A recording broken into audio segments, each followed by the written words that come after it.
Helen Aronson. Helen was only 12 years old when the German army arrived at her home. She was one of around only 750 people to be liberated from the Łódź Ghetto, out of 250,000 people sent there.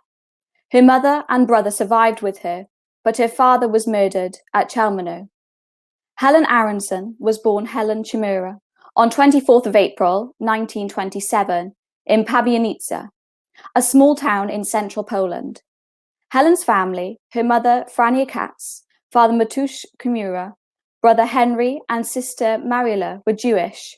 They felt integrated into the community. As Helen remembers, she had many friends, both Jewish and non-Jewish, as a child. Her sister emigrated to Palestine in 1937, but the rest of the family remained in Poland. On the 3rd September 1939, just 2 days after World War II started, Pabianice was invaded by the Nazis. Helen was 12 years old. She recalls, when they arrived, straight away, they were looking for Jews. They wanted Jews for slave labor, and it was immediate terror for the Jewish population.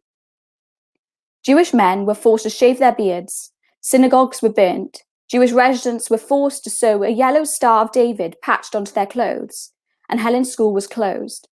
In February 1940, Helen and her family were forced to leave their home and move into Pabianice's ghetto, a small, overcrowded area of the city designed to keep Jews separate from non-Jews. Life was difficult in the ghetto, with terrible conditions and severe restrictions. We all lived in one room, and we were forced to work making uniforms for the German army. After 5 p.m., you were not allowed to be seen outside. They lived this way until the 16th of May 1942, when Pabianice's ghetto was liquidated. Helen and her family were told to assemble for medical examinations at a local football stadium. Along with everyone else from the ghetto, they were separated into groups depending on who was deemed fit to work. They did not know that most of these not fit to work would be murdered. Helen remembers the confusion and terror of that day. We were surrounded by German soldiers and dogs. All around us, people were crying, shouting, shooting. I was holding on tightly to my brother and my mother, and we were categorized as able to work but separated from my father. At some point in the early hours, trains arrived and we were shoved into them. We had no idea where we were going. Helen, her mother and her brother were taken to Łódź Ghetto, and Helen was sent to work in an orphanage. Living conditions were dire before it was liquidated. More than 20% of Łódź Ghetto residents died of starvation. People were crammed into one room with insufficient food, so malnutrition and disease were rife. Hundreds of people died daily. You saw skeletons walking in the streets, some of them just dying as they were walking. My brother developed typhoid, and it was a miracle he survived. The Germans decided to evacuate the hospital whilst he was there, and he hid in a chimney for hours. We were convinced he was gone. Then he returned home in the middle of the night, black with soot. By May 1944, Łódź was the last remaining ghetto in Poland, with a population of around 75,000 Jews. The Nazis decided to deport all but around 800 of the Jews in Łódź into the Chelmno and Auschwitz Birkenau examination camps to be murdered. Helen, Frania and Henry escaped deportation only because Henry spoke fluent German and worked in a key role in the German army's office. The winter of 1944 to 45 was harsh, and Helen remembers she was always cold, hungry and afraid. One day in January 1945, after hearing about the advance of the Russian army on a stolen radio, Helen, her family, and others hid in an underground room in the abandoned building with what little food they had.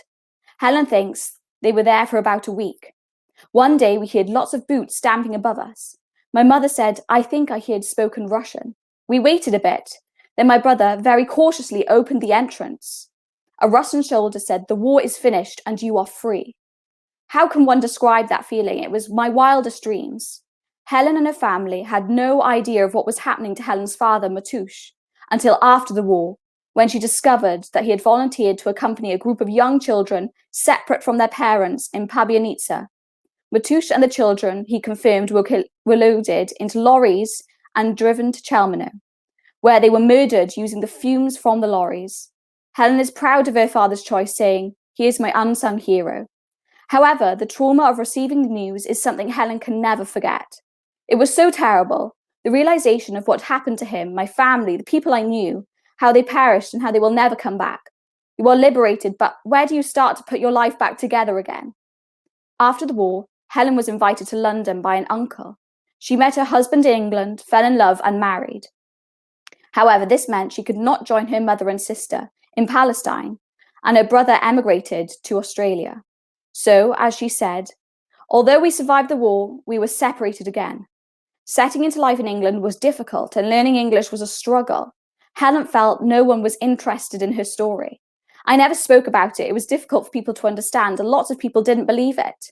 Helen began to share her story with schools and local groups after she recorded testimony with the USC Sower Foundation in 1992. Today, she has 2 daughters and 2 grandchildren, and she dedicates her time to the community, volunteering at a local charity shop and sharing her testimony with groups across the UK.